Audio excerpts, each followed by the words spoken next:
दिल्ली के जंतर मंतर पर छात्रों पर हुए कथित लाठीचार्ज के विरोध में आज वसई में विभिन्न राजनीतिक दलों के पदाधिकारी, कार्यकर्ता और नागरिक ने जोरदार विरोध मार्च निकाला। यह मार्च मानिकपुर से शुरू होकर वसई बस डिपो तक निकाला गया। प्रदर्शन के दौरान आंदोलनकारियों ने दिल्ली पुलिस हाय हाय और विद्यार्थियों पर अत्याचार बंद करो जैसे नारे लगाए। प्रदर्शन में बहुजन विकास आघाड़ी के पूर्व विधायक क्षितिज ठाकुर, वसई विरार महानगर पालिका के महापौर अजित पाटिल, पार्टी पदाधिकारी, कार्यकर्ता और बड़ी संख्या में नागरिक शामिल हुए। प्रदर्शनकारियों ने आरोप लगाया कि छात्रों पर कथित बल प्रयोग लोकतांत्रिक मूल्यों के खिलाफ है। उन्होंने मामले की निष्पक्ष जांच कर जिम्मेदार लोगों के खिलाफ कड़ी कार्रवाई की मांग की। वहीं किसी भी अप्रिय स्थिति से निपटने के लिए पूरे मार्च के दौरान पुलिस का कड़ा बंदोबस्त तैनात रहा और विरोध प्रदर्शन शांतिपूर्ण ढंग से संपन्न हुआ। युथच्या दुसऱ्या नसावर तुम्ही बोट ठेवलेला आहे। तुम्ही ना त्यांना रोजगार प्रोव्हाइड करत, तुम्ही त्यांना शिक्षणाच्या चांगल्या संधी उपलब्ध करून देत नाही। शिक्षणाचा संपूर्ण तुम्ही बट्ट्याबोळ केला। तुम्ही या 12 वर्षामध्ये जवळपास 99,000 शाळा बंद केल्या। शाळा बंद करता, इकडे मंदिरं सुरू करताय। अहो, शिक्षणाचा तुम्ही बट्ट्याबोळ करून टाकलाय। तुमचा आणि तुमचे मंत्री 4थी पास, तुमच्या डिग्री बद्दल जेव्हा प्रश्न उपस्थित होतो तर तुम्हाला कोर्टचा सहारा घ्यावा लागतो की तुमची डिग्री लोकांनी बघू नये।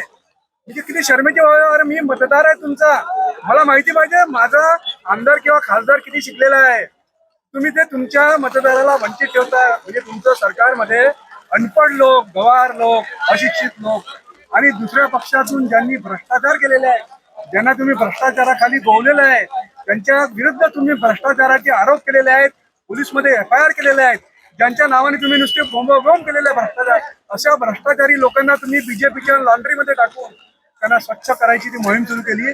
बरं, मी नाही म्हणत, हे एक हायकोर्टातला वकील सांगतोय, मुंबई हायकोर्टातले वकील, की तुला तुझ्यावरती FIR जर काढून घ्यायचे असतील तर तू त्या बीजेपीची एक लॉन्ड्री आहे असं म्हणतात, त्या लॉन्ड्रीमध्ये स्वतःला धुवून घे, तुझे सगळे FIR शुद्ध होऊन जातील। म्हणून म्हणते एक देशातली ज्युडिशियरी म्हणते, म्हणजे या देशातलं काय चाललंय, सगळा सत्यानाश करून टाकलेला आहे।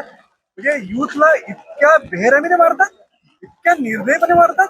अहो, ते तुमच्या आपल्या देशाच्या नागरिक आहेत, त्यांना तुम्ही इतक्या निष्ठुरपणे 23 दिवसापासून ते उपोषणाला बसले। तुम्ही साधं त्यांना पडदे आणून असतात जेव्हा असे उपोषणात चालतात। सरकारचं काम असतं की एक दुसरी मशिनरी कामात असते, ती बॅकडोरनी विद्यार्थ्यांच्या नेत्यासोबत संबंध साधते, आंदोलन सुरू राहतं आणि त्या आंदोलनामध्ये तोडगा कसा काढता येईल याच्यावरती विचार तुम्ही तर साधं त्यांच्याशी संवाद पण साधला नाही। मनमोहन सिंगाच्या काळामध्ये तुम्ही वारंवार शिकायचा, जेव्हा अन्ना हजारे आणि टीम बसली होती त्यांना शरबत कोणी पाजलंय, मनमोहन सिंग स्वतः आले होते आणि त्यांची टीम पण होती त्यांच्याशी निगोशिएशन करायला सायमल्टेनियसली।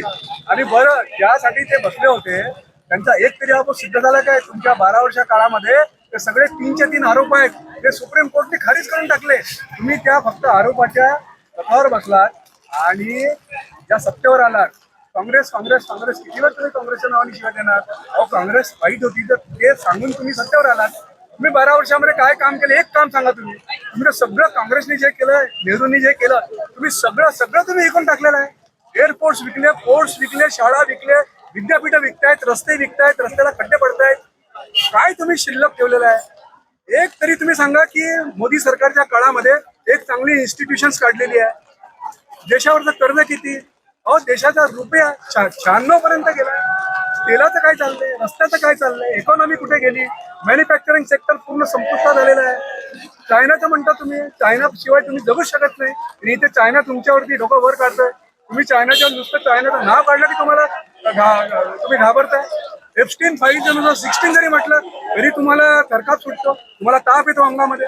काय चाललं काय देशामध्ये?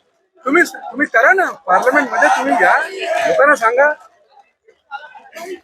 NTV 24 के लिए वसई से गोवर्धन बिहाड़ी की रिपोर्ट।